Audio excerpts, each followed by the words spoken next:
Meus irmãos, que bênção estarmos reunidos para mais uma escola dominical. Estamos estudando em nossa escola dominical sobre o livro de Neemias, né? E temos tirado várias lições, olhando capítulo a capítulo, entendendo toda a história e assim trazendo lições para a nossa vida. Nós sabemos que Neemias, ele está num contexto, né, de muitas dificuldades. Ele está próximo do período, terminando os 70 anos do cativeiro da Babilônia. E vez por outra, algum irmão pergunta: pastor, o que era o cativeiro? O que era essa Babilônia? O que significa esses 70 anos? Por anos, Deus enviou os profetas, dizendo ao povo de Israel, as 12 tribos, né?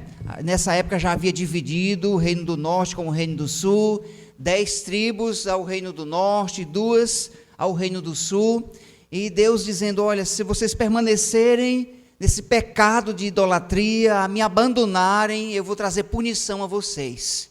Sim, Deus por várias vezes usando os profetas para dizer a forma como Deus iria agir com justiça.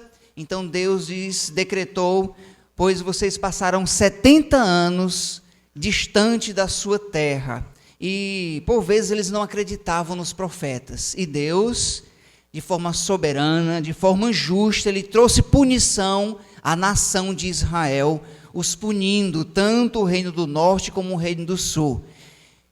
O reino do norte, então, foi levado cativo na Babilônia, foram levados para a Babilônia e ficaram lá por 70 anos. E o livro de Neemias está justamente nesse contexto, terminando o período de 70 anos. Mas no início, o povo, muitos foram mortos a fio de espada, quando a Babilônia veio, uma nação ímpia e cruel, e tem toda uma história, porque eles vieram de remessa, vieram a primeira vez, vieram a segunda, cercando Jerusalém, e por último, então, eles devastaram, destruíram os muros, destruíram o templo, foi saqueado, queimado, enfim, tudo foi destruído. E o povo, os que restaram, os que ficaram judeus, ficaram em grande miséria. E o livro de Neemias está nesse contexto, terminando o período de 70 anos, ele estava lá na Babilônia, lá em Suzã, que nessa época já eram os persas que estavam dominando. E Neemias, sendo copeiro do rei Artaxerxes, ele chora para voltar a Jerusalém, terminando os 70 anos ali, ele chora para restaurar Jerusalém. E aqui está o livro de Neemias, nesse contexto, onde ele vai até o rei Artaxerxes, e ele pede permissão para voltar à sua terra e poder restaurar os muros. Então foi um pedido de confiança ao rei persa.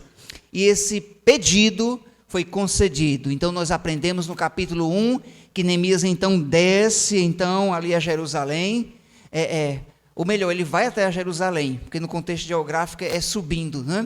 Então ele vai até Jerusalém, ele chora. E por quanto tempo ele ora antes de agir? Vamos lembrar? Eita! Isso, muito bem. Rapaz, olha, 10 pontos para a Vânia, viu, pessoal? Ele o quê? Ora, por 4 meses orando. E depois no capítulo 2 ele vai o quê? Agir. Ele começa a agir então, mas primeiro veio a oração. E nós aprendemos já várias lições. Deixa eu citar somente algumas aqui. Pode colocar na lição 7. Deixa eu citar algumas lições. Nós aprendemos que tudo deve ser iniciado com oração. Permissão de Deus, seja qual for a causa. Nós aprendemos também nessas lições, desde o capítulo 1, que nós devemos orar, mas devemos também o quê? Agir. Oração e ação. Nós aprendemos então na lição 2 que é preciso ter a aprovação de Deus quanto aos nossos projetos. Você tem um projeto para o seu filho, para a sua vida, pois esse projeto ele precisa ser apresentado a Deus e Deus precisa assinar embaixo. Então nossos projetos precisam ter a aprovação de Deus. E Neemias teve a aprovação de Deus, porque por várias vezes ele vai citar: a boa mão de Deus era comigo. Aprendemos também que é necessário sabermos a hora de falar. dos nossos planos e projetos, é preciso sabedoria. Encontraremos adversidades em todos os nossos planos. Aprendemos no estudo número 4 que nós precisamos aprender a lidar com as críticas. E Neemias foi criticado? Sim, de várias formas, de várias maneiras. Os inimigos chegaram a levantar várias oposições, falando verbalmente, querendo atingir com palavras, dizendo, olha, deixa-os construir.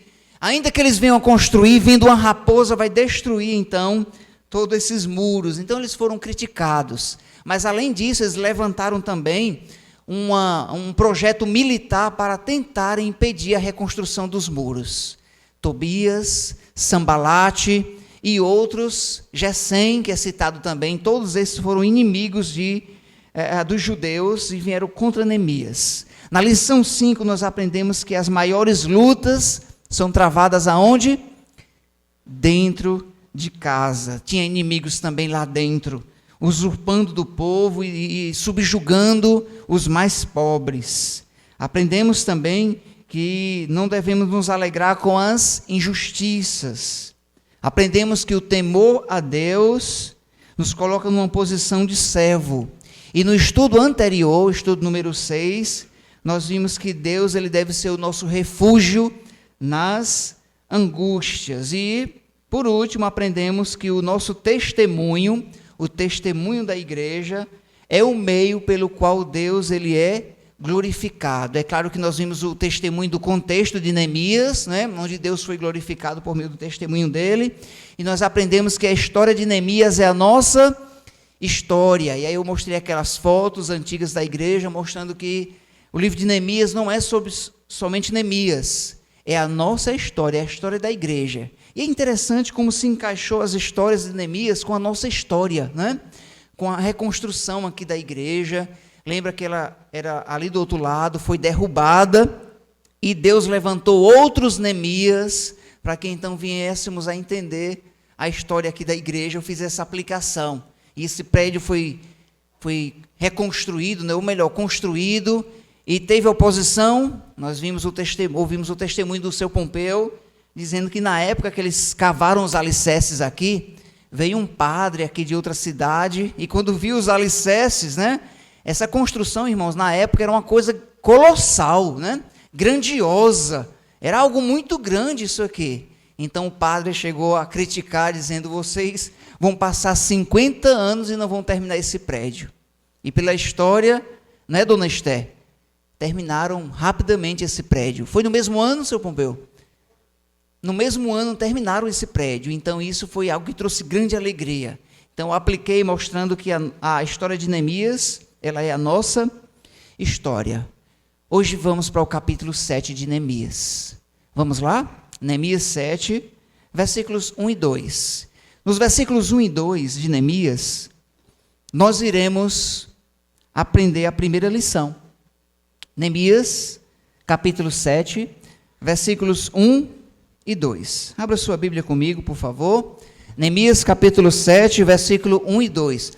E não esqueça, irmãos, eu coloquei uma sirene debaixo de cada banco desse, né?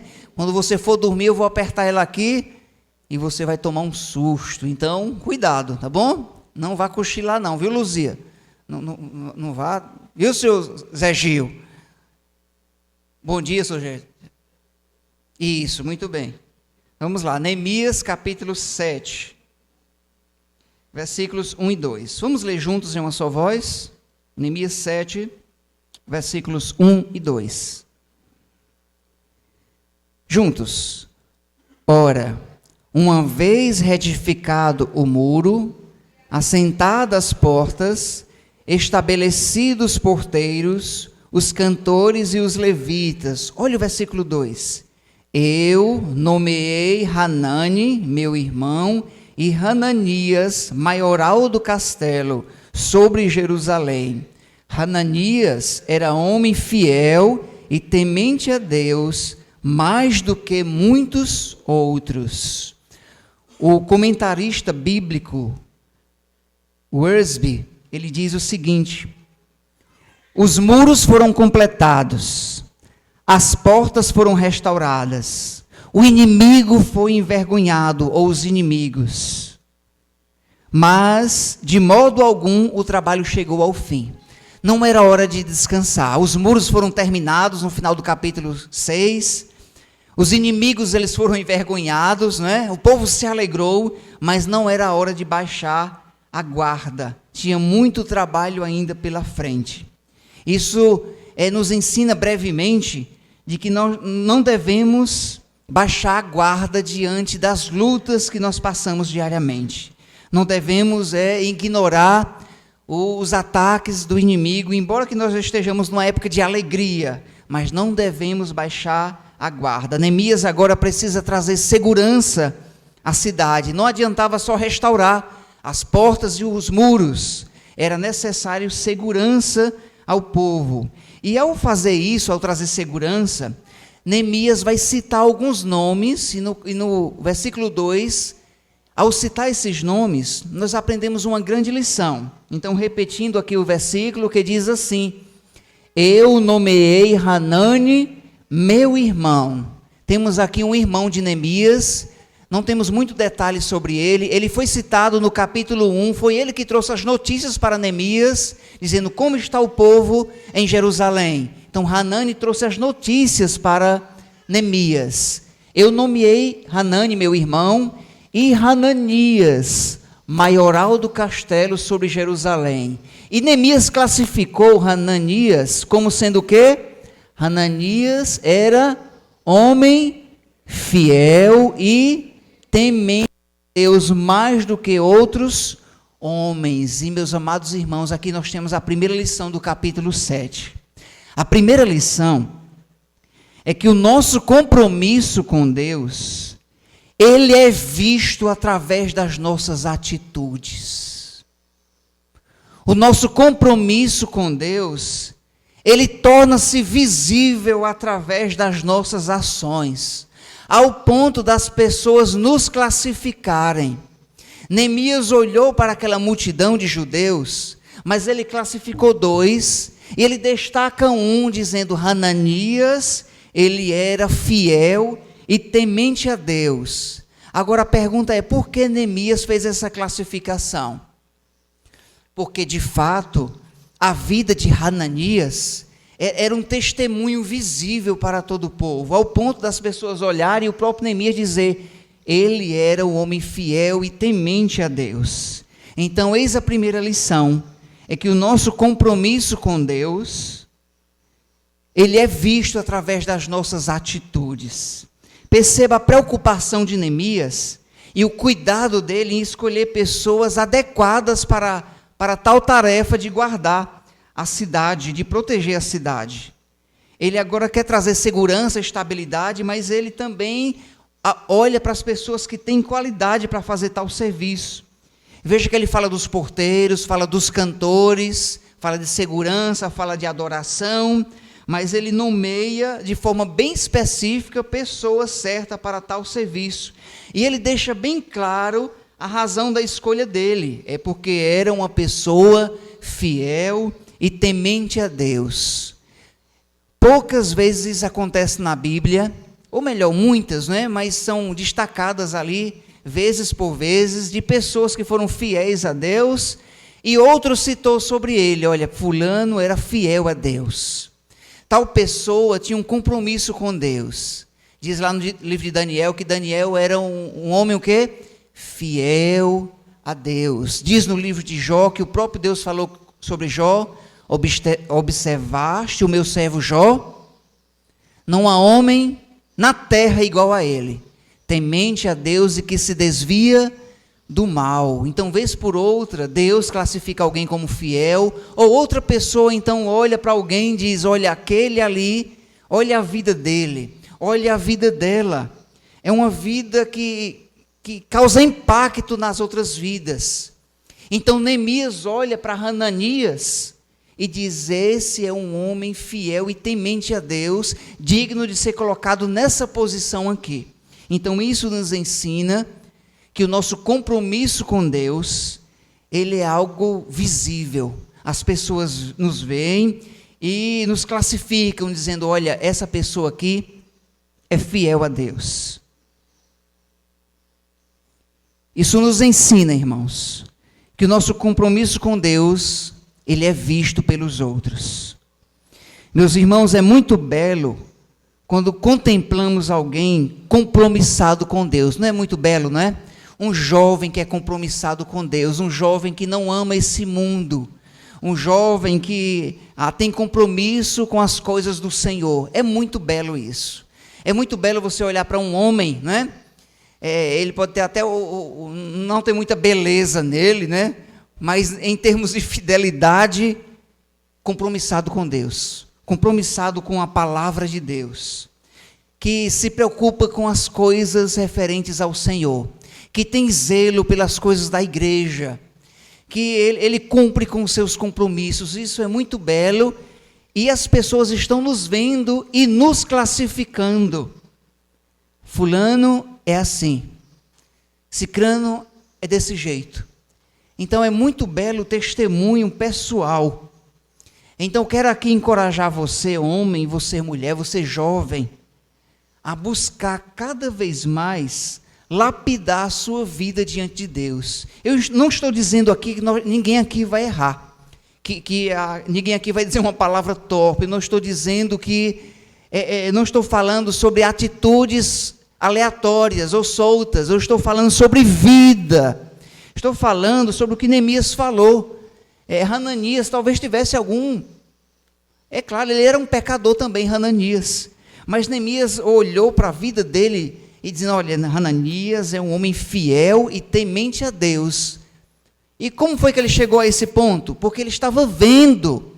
Neemias estava contemplando que ali tinha um homem entre os outros, entre os judeus, que era alguém que se destacava com o seu compromisso, com sua fidelidade. E da mesma forma como aconteceu nos dias de Neemias, acontece conosco também. A história de Neemias é a nossa história. Pessoas ainda olham para você, senhora. Homem, jovem, as pessoas olham para você, olham para mim. A pergunta é, o que elas veem em nós? O que as pessoas olham para você e veem em você? Será que existe ali evidências que Deus está ali? Que Deus salvou você do pecado, que Deus te livrou? Será que existem evidências ali de fé? Vestígios de uma vida que ama a Deus? Como as pessoas estão nos classificando? Como estão olhando para você e dizendo, olha, o Nedinho, ele vive assim. O irmão Kleber, a Leânia, vá lá, meu pai. O Toninho. Como as pessoas olham para você? Como elas lhe classificam? Pastor, estão me julgando. Pessoal, é natural as pessoas olharem para nós. Se temos uma vida digna do Evangelho, é natural que as pessoas se admirem e digam, olha, eu quero ser um crente como esse. Mas é natural também as pessoas olharem para nós e dizer, Deus que me livre. Olharem para nós e dizer, olha, Deus me livre de ser como uma pessoa dessa. E as pessoas classificam a ponto de até julgarem os outros. Eu não vou para aquela igreja, irmã Michele, porque lá dentro tem fulano que é assim, assim, assim. E acabam julgando todo mundo. Nós sofremos com isso, nós pastores. Vez por outra eu encontro alguém e diz, você é pastor? Ixi, rapaz, porque pastor fulano de tal. E o que é que eu tenho a ver com fulano de tal, irmãos? Eu tenho a ver com a minha vida. Não, porque pastor tal, igreja tal, aí conta as mazelas, né? E é horrível mesmo, muitas mau testemunho tem acontecido, e nós pagamos, o justo paga pelo injusto. E acabam classificando, eu não vou naquela igreja porque fulano fala demais, eu não vou lá porque eu briguei com não sei quem, e acabam classificando todos. As pessoas deviam fazer isso com o médico também, não é? Está doente, eu não vou no médico não, porque o médico tal matou fulano de tal. Mas não, vão lá também. O único local que eles não vão porque alguém errou é na igreja. Eu não vou mais no psicólogo não, porque os psicólogos vão me endoidar. Quando está precisando, busca outro. Mas a igreja é o corpo de Cristo. E o nome de Deus está em questão. E nós somos o povo ao qual Deus escolheu, propriedade exclusiva de Deus. Como tem sido a nossa vida diante dessa sociedade? Não estou falando de erros aleatórios, estou falando de vida. Como tem sido o seu testemunho? O que a nossa vida tem evidenciado às outras pessoas? Será que elas veem em nós uma vida mansa, um caráter cristão mesmo? Será que os nossos lábios adoram a Deus na nossa casa? É fácil virmos para cá, né? É fácil virmos para cá, quer dizer, não é tão fácil assim, né? Mas mantermos nossa fidelidade uns com os outros, torna-se fácil, mas lá fora, em casa, como é a minha boquinha lá em casa, né?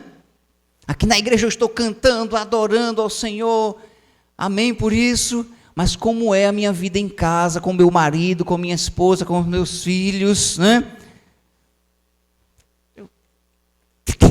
Em casa a gente quer se matar uns aos outros, né? Pegar no pescoço aqui desse menino, né? Em casa, mas quando saímos de lá, Senhor, meu Pai. Irmãos, devemos ter muito cuidado com a nossa vida, o nosso testemunho. Devemos zelar muito, pedir muito a graça de Deus. Precisamos do auxílio do Senhor. Então, o testemunho da igreja, porque a história de Neemias não é somente sobre Neemias, é a nossa história.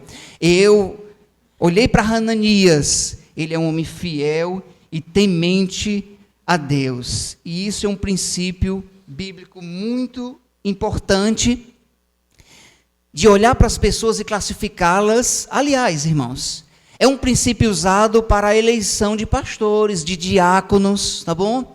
Olha-se a vida. Lá no livro de Atos, ali capítulo 6 e 7, quando for escolher aqueles que iam servir a mesas, geralmente nós olhamos para aquele texto e falamos que é a escolha dos diáconos. Embora não tenha o nome diáconos ali, tem servos, né, servidores, mas o princípio é importante. Escolham dentre vós homens de boa reputação, de boa conduta, mas para servir a mesa. Não, espera, para servir uma mesa. Sim, Deus diz para servir uma mesa, escolha pessoas como Hananias, pessoas de boa reputação, de bom testemunho diante da sociedade. Para escolher os líderes, da mesma forma também existe uma lista grande quanto aos líderes e a qualificação deles. Pastor, eu pensava que era só ser um salvo em Cristo. Não, existe então o padrão de Deus e nós devemos nos encaixar nesse padrão, tá bom? Então esse princípio ele é muito importante, ele é usado para comunicar também os líderes da igreja, aqueles que estarão servindo. Essa foi a primeira lição, ou melhor dizendo, é a primeira lição que aprendemos aqui. Hananias era homem fiel e temente a Deus, e a lição é que o nosso testemunho, nosso compromisso com Deus, ele é o quê? Ele é visto de forma visível, as pessoas conseguem ver em nós a vida cristã, ela não é algo oculta, ela é algo visível, tá bom? E da mesma forma também tem o lado negativo, elas olham para nós e também nos classificam de forma negativa. Que Deus nos ajude, nos encoraje a mantermos uma vida nesse padrão aqui, que não é fácil. Dos versículos 5 e 6, né? Neemias vai descrever, agora ele vai mudar a história, ele vai descrever aqueles então, era para me ter passado essa parte aqui, que o nosso compromisso com Deus é visto através das nossas atitudes. Neemias falou sobre Hananias, tá bom? Do versículo 5 e 6 em diante, Neemias agora vai fazer uma lista, é aquela lista que nós não costumamos ler, daqueles nomes difíceis, né? Então ele vai fazer uma lista grande daqueles que voltaram, né? Dos principais, e não foram somente esses que foram citados aqui, que voltaram para Jerusalém. Depois, então, ali da reconstrução dos muros, era necessário o quê? Habitar, né? Trazer aqueles que foram levados, aqueles que estavam longe da sua terra por alguma outra razão, eles começaram a retornar. E Neemias, então, faz uma lista deles, a partir do versículo 5 e 6 até o final do capítulo, mostrando, então, a primeira remessa que voltaram com Zorobabel. E quem sabe quem foi Zorobabel, levante sua mão, só para me ter uma ideia. Mas não precisa ter vergonha. Pastor, não sei quem é Zorobabel, não tem problema. Mas quem sabe, levante sua mão. Quem sabe? 2 pessoas. Vala, meu pai. Davi, depois você corta essa parte no filme, viu? Para não dizer, pastor, o senhor não está ensinando a igreja. Quem foi Zorobabel?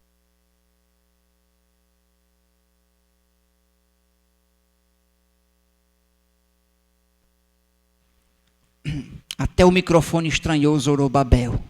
Quem foi esse homem? Gente, Zorobabel foi uma pessoa muito importante, porque ao lado dele, nós temos Neemias, que reconstruiu os muros. Nós temos Zorobabel, que liderou um grupo de pessoas que voltaram, saíram da Babilônia. Ele liderou um grupo de pessoas que voltaram da Babilônia, ele os conduziu até Jerusalém. E Zorobabel foi importante na reconstrução do segundo templo. Olha que legal isso aí. Pastor, não sabe assim, Zorobabel, que nome estranho. Possivelmente, um das histórias que tem sobre o nome dele, né, Zorobabel, que esse nome é parecido com Babilônia, né, Zorobabel. Então, Babilônia, me falhou a memória, ou em hebraico, ou em aramaico, é Balev, né? Então, esse nome Babel, Zorobabel, significa filho de Babel.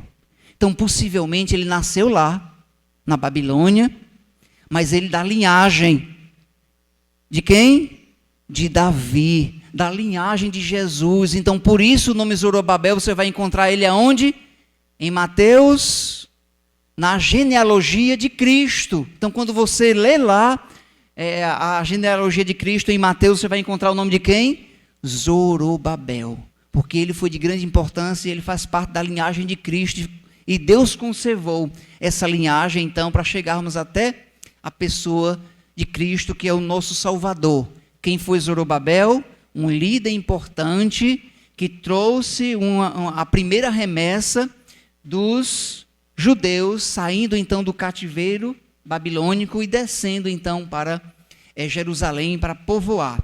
Mas essa não foi a primeira vez, porque Esdras também liderou um grupo de pessoas voltando então para os dias de Neemias. Mas é importante acrescentar que Zorobabel, ele era contemporâneo de Ageu e de Zacarias. Inclusive temos 2 profecias, tanto em Zacarias como em Ageu, sobre Zorobabel, dizendo então que uma delas, que a glória da segunda casa seria maior do que... Eu acho que eu confundi as coisas, não foi? A glória da segunda casa seria maior do que a primeira. Está lá. Profecia sobre Zorobabel. Então ele ajudou na reconstrução do segundo templo, que nós vamos ver isso posteriormente no estudo do livro de Neemias. Mas essa lista aqui nos dá uma noção da quantidade de pessoas. Só citando para vocês a nível de história, nós temos uma lista das famílias do capítulo 7, versículos 6 em diante, né, 5 e 6. Nós temos a lista das famílias, dos clãs. Temos a lista das cidades e vilas. Temos uma lista dos sacerdotes. Temos uma lista também dos levitas, dos cantores, dos porteiros do templo. Temos uma lista também dos descendentes, né, dos servos de Salomão. Temos uma lista daqueles que podiam traçar a genealogia. Temos uma lista total da população, está lá no finalzinho do capítulo, total da população daqueles que estavam votando. 42 mil, deixa eu abrir aqui rapidinho e ler. Diz assim: toda a congregação, versículo 66, toda esta congregação junta foi de 42.360. Então foi gente demais que desceu aí com Zorobabel. E a última lição dessa manhã, nós temos nesse contexto aqui de multidão. E qual é essa segunda lição e última da escola dominical? É que a obra do Senhor, ela é realizada por meio dos fiéis que contribuem. No finalzinho agora do capítulo, nós temos um grupo de pessoas muito grande, das pessoas contribuindo, ofertando então, para contribuírem na reconstrução do segundo templo. Então isso nos ensina que a obra do Senhor ela é realizada por meio dos fiéis, das contribuições do povo de Deus, tanto nos dias de Neemias, como nos nossos dias, como anterior, tanto anterior também à lei. Então eu quero enfatizar, meus irmãos, que contribuir é algo bíblico, tá bom? Nossas contribuições, ela é algo bíblico desde os tempos antigos. É o meio pelo qual Deus usa para sustentar a obra dele em termos aqui materiais. É um meio pelo qual Deus usa, tá bom? Nós vivemos em uma época de exploração. E essa exploração financeira de igrejas e religiões tem causado até um mau testemunho e um mal-estar entre nós. De igrejas que, na realidade, não são igrejas, são comércios, que exploram dos seus adébitos. E a mídia pega isso e nos coloca tudo dentro do mesmo pacote, achando que toda igreja é do mesmo jeito. Quando, na realidade, as nossas contribuições é algo saudável, é algo bíblico. E existe até um grupo aí se levantando, se acham que são teólogos, que dizem, não, o dízimo é coisa da lei. O dízimo é coisa da lei? O dízimo foi antes da lei. Então tem um grupo de teólogos e tem muitas pessoas caindo nessa, dizendo, eu não vou mais dizimar não. Por quê? Porque eu vi um teólogo dizendo que o dízimo é coisa da lei. Engana-se. Isso é coisa de gente mesquinho. Isso é coisa de gente que não ama a Deus. Dizimar, contribuir, era muito antes da lei. Muito antes. Muito antes já se colocava diante do Senhor a sua oferta, a sua contribuição. Pastor, mas Deus, Deus é a forma de nós agradecermos a Ele. Dando a Deus o que é de Deus. Amém? Por isso, dando a Deus o que é de Deus. Então, isso não é coisa da lei, é bem antes da lei. Agora vivemos em uma época assim, onde as pessoas estão usurpando umas das outras, né? Igrejas mercadejando a palavra de Deus em prol de dinheiro, aí se torna vulgar a coisa. Mas não significa dizer que por essas razões nós vamos deixar de contribuir, muito pelo contrário. Nós estamos sentados, e bem sentados, até uns 30 dormindo, mas está tudo bem, né? Foi por meio das nossas ofertas, as nossas contribuições. Então, missionários são sustentados com essas contribuições. E as igrejas sinceras, as igrejas que amam a Deus, prestam relatórios ao povo de Deus. Todo mês temos o nosso relatório do que entrou, do que saiu, do que foi gasto. Então isso é saudável, isso é bíblico, porque mostra que nós temos zelo pela obra de Deus e o cuidado. Então contribuir é algo necessário para todos os cristãos, tá bom? Todos nós devemos contribuir, porque é uma forma de agradecer a Deus, é algo bíblico. E somos até cobrados por Deus que devemos contribuir com alegria. Devemos contribuir com alegria, não como quem está perdendo, mas como quem está agradecendo a Deus. Senhor, obrigado, Pai. Tudo que eu tenho está nas suas mãos. Tudo que eu tenho. Conta-se uma história. Eu li uma matéria sobre isso. Que o dono da Colgate. Eu não sei se ele faz isso hoje ainda, eu não sei a veracidade total dessa história, mas eu quero lhe dizer que o dono da Colgate, eu li uma matéria, que ele entendeu que deveria ser o contrário. Ele não ia dar 10% para Deus. Ele fez o contrário. Ele deu 90% a Deus e ficou só com 10%. Isso é só um testemunho que eu estou falando, tá bom? Só um testemunho que eu estou relatando, que isso me impactou. Alguém que entendeu, olha, Deus, ele é digno, né? 10% era só algo, é algo muito simbólico. Ele entendeu que deve contribuir mais ainda. Mas isso nos ensina que a obra de Deus, ela é feita, e é feita pelos fiéis da igreja, os que contribuem. E a obra de Deus caminha por meio disto, tá bom? É o meio pelo qual Deus usou. É algo bíblico, é algo saudável, devemos fazer isso com alegria. O povo nos dias de Neemias, essa foto ilustra bem, né? Foi bem pintado aqui, mostrando então o povo chegando com as suas contribuições para a reconstrução do segundo templo. O capítulo 7 termina com esse relatório de contribuições para a obra e reconstrução do templo, nos ensinando essa lição, que a obra do Senhor é realizada por meio dos fiéis que contribuem. Amém e amém. Então, eu convido você nesse momento a baixar a sua cabeça e nós orarmos ao nosso Deus novamente, agradecendo a Ele por essa escola dominical, por esse tempo. Eu reduzi algumas coisas hoje na escola dominical, tá bom?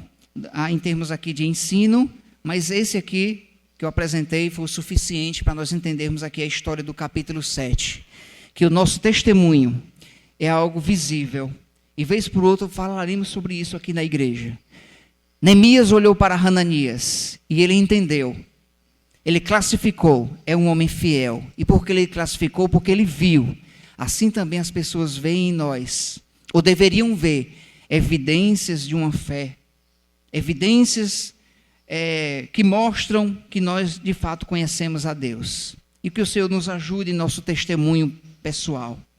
Nos ajude a entendermos também sobre as nossas contribuições. É algo necessário, é algo bíblico, é algo saudável. Vamos orar. Deus e Pai, gratidão ao Senhor pelo seu cuidado, sua bondade à nossa vida.